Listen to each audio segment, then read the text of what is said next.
Zamzam suusun emne maksatda içsең, ошол максат берилет дейт. Ошол Zamzam suunu ошентип айтканда, пайгамбардын убагында сахабалар ошо Zamzam сууну көтөрүп туруп дуа кылган экен. Аллахым, кыямат күнү шунчалык жакын келип тур, элдер шунчалык чаңкаганда, мен ошол чаңкоодон сакта деген экен.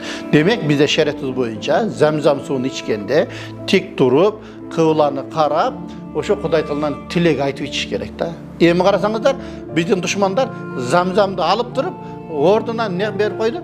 Арак берип койду да. Ошол аракты кармап алып туруп, ичип, тосторду сүйлөп атат, эч кандай пайдасы жок. Ал кабыл болбойт.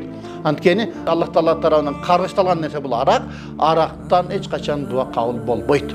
Ошондон мына көбүнчө той болот, топур болот, ар кандай мааракелер болот.